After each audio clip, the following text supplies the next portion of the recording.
to work on the Mattzilla truck. Got some new parts in from Vanquish and RcBros, and I'm going to get them put on the truck tonight. The first thing I want to show you guys is the new Wraith knuckles and C's that'll be going on this thing.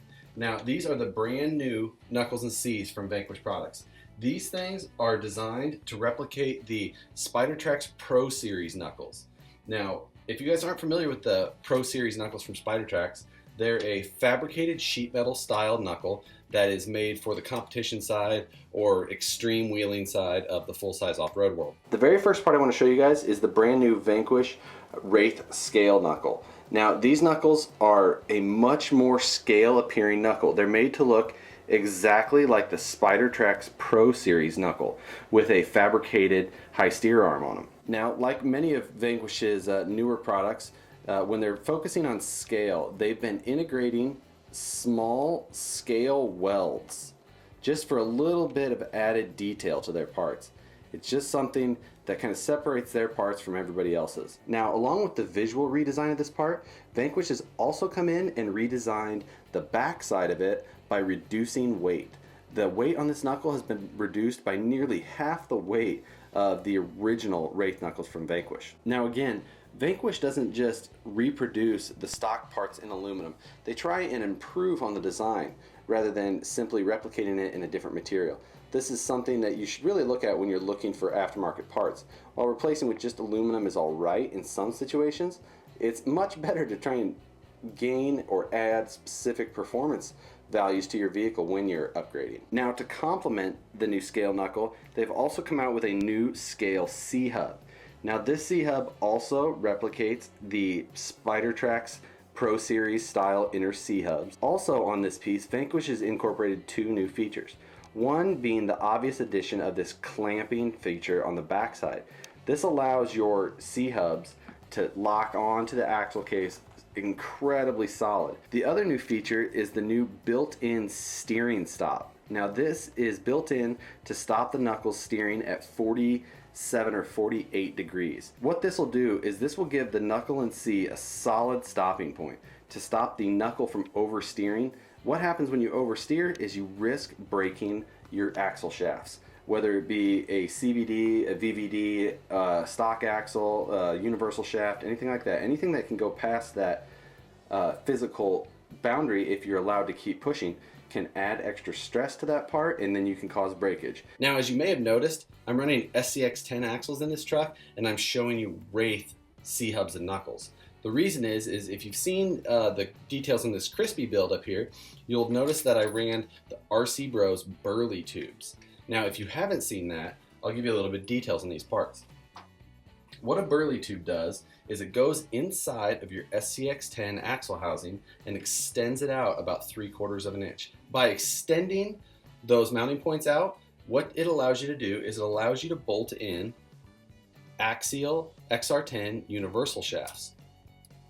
Now, universal shafts are not available for the SCX10 AX10 axles, but these things are incredibly strong, steer an incredible amount, and all in all, just a very durable part for that really low price point. Once you pick up a set of these Burly tubes, you can add on a set of Wraith or XR10 C-hubs and knuckles. And then you simply bolt in those XR10 universals, and you've got a super strong front end with a ton of steering. We're going to start by installing the RcBros Burly tubes, and then we're going to follow that up with the new Vanquish Wraith C-hubs and knuckles.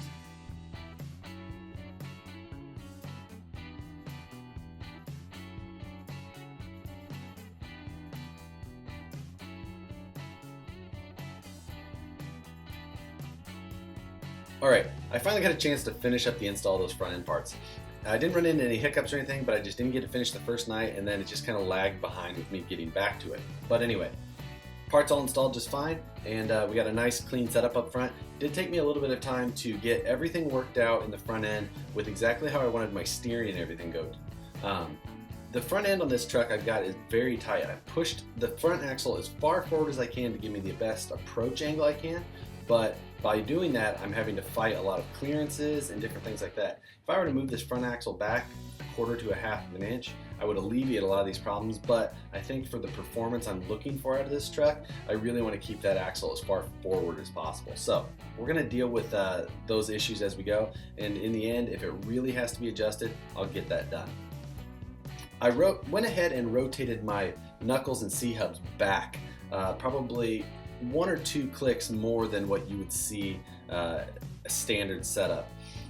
The reason I did this is just for a little bit better high-speed control, things like that. And what that caused me to do is that did cause some clearances again in the front. A straight tie rod would not work. So I ended up having to go with a double bent tie rod. Added 2 bends here, more towards the outside, close to the knuckle. And I ended up running it behind the servo arm. And that is just as tucked up as far as I can go. However, the drag link did have to go on the bottom side of the knuckle arms, which isn't necessarily ideal, but the reason for that was that when articulating, I am out of clearances, so I needed to go below the knuckle arm, otherwise I was just going to run into more and more clearance issues. But at this point, everything is clearing about as well as I think I can get it. So there is the possibility for the tie rod to come in contact with the chassis while articulating one way, depending on which way the steering's turned, but I think I'll be alright for the most part. I've got the Holmes Hobby servo installed, and we're going to be able to give that a test finally. Once I get this truck wrapped up here in the next few days, hopefully I can get out there and run it. Our weather is improving, although it can change any minute right now. So I've got a handful of more things to do on this truck to get it wrapped up. I am waiting on some new wheels, and beyond that, this truck should be running here very shortly, so expect some more updates on this thing here very soon. But for now, that's it for these products. I've got a couple more things to do on this truck, and I hope to be able to get another video up here in the next day or so. So watch out for that, and we'll see you guys in the next one.